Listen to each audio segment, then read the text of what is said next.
February 12 of 1971, the Chicago Tribune had an article that said that the leases were being terminated at the old Chicago Stock Exchange by Adler and Sullivan, and the building was going to be demolished. And my wife remembers me turning to her and saying, well, it's too late to save the building, but we have to make a stand.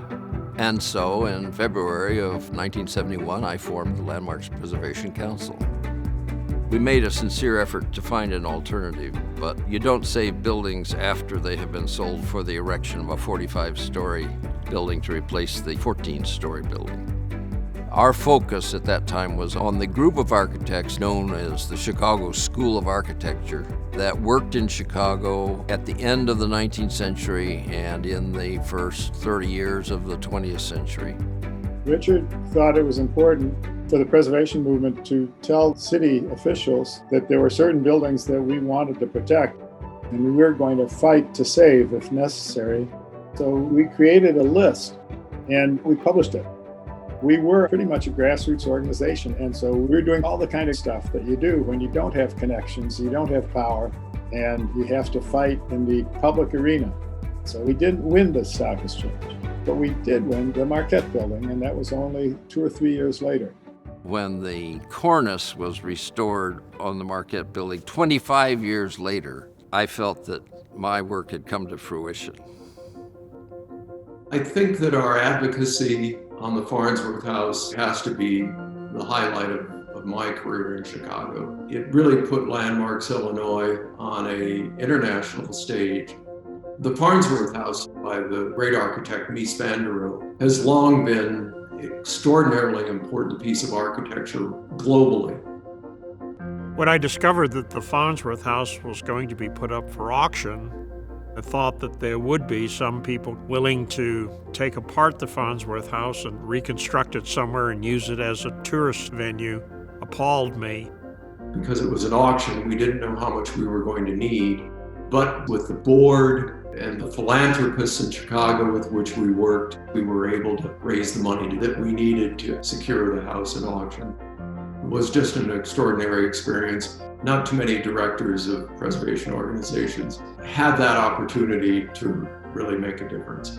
So the National Trust actually owns the structure, and we have a preservation easement on the structure, which means that Landmarks Illinois has a review of anything that happens to that structure. And now Landmarks Illinois has more than 500 easements in their portfolio. Many of the old classic historic buildings had completely different uses than what we would envision for their use right now. We try and look at how to re-envision landmarks to be functional in today's world. The most incredible example of that, of course, for us is the Cook County Hospital building. I used to drive by Old Cook County Hospital a lot. It just always, my heart went pitter-patter. Old Cook County Hospital, this beautiful Italianate building, really was the anchor of the West Side, making Chicago one of the most important medical centers in the world. When I heard that Cook County Board was getting ready to demolish the hospital because it couldn't pay for the maintenance, I couldn't imagine taking that building down. The board supported our fight to save Old Cook County Hospital. I worked with a task force to perform a condition study. I really focused in on the facade of the building and the terracotta. The view that I brought to the table was, the cost of replicating all that terracotta, which really would be priceless. To see that get knocked down by a wrecking ball, we'd never see work like that ever again. The building appeared to be in fairly deteriorated condition on the interior. There was peeling paint, there was water on the floor, there was a lot of damage on the interior that had been done over the years due to neglect. I prepared adaptive reuse drawings that would show how the hospital could be redeveloped as residential space, as office space, as hotel space.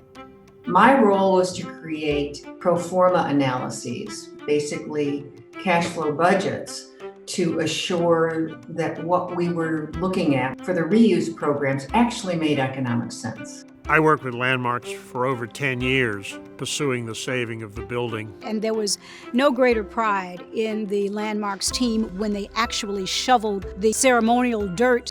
We continued to work with the developer, and the end result is the beautiful preservation that took place very much along the guidelines that we put together with Landmarks. To drive by that building now and see it complete is really what preservation is all about. In my time at Landmarks, Illinois, it was really amazing. The professionalization of the organization, the staff, a very, very strong board. And Shelley Gorson was extraordinarily important in putting the organization on strong financial footing. We had a preservation gala, but Shelley took it to another planet. The Legendary Landmark Celebration is a fundraiser where we honor important people who have given back civically to the city, to the state, and should be honored for that.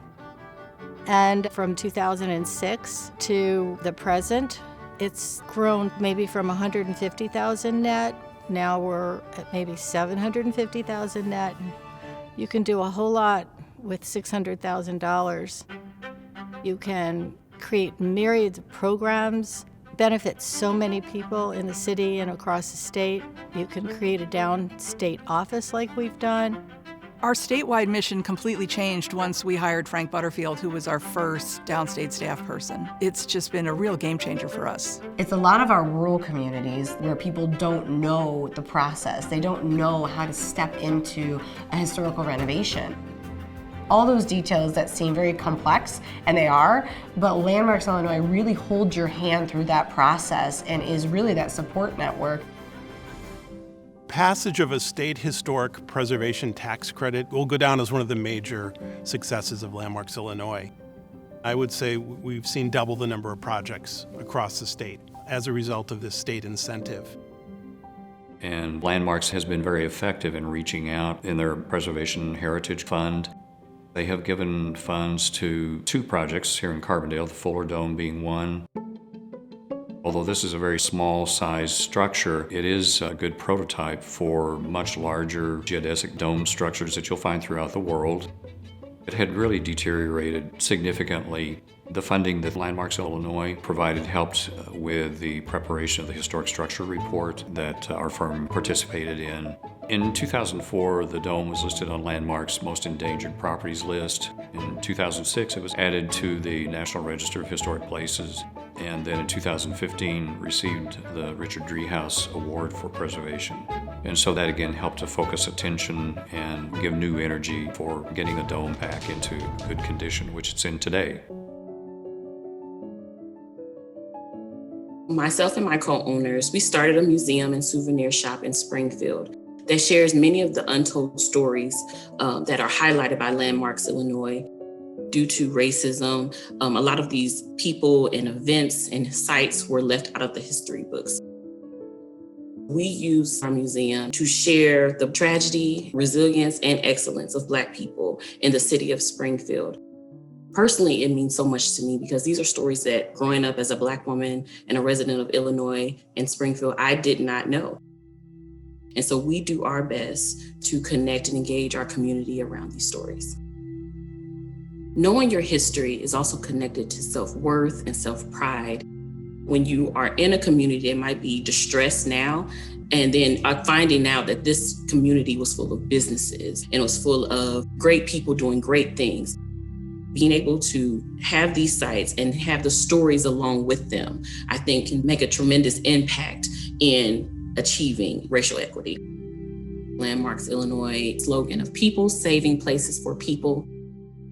We are those people.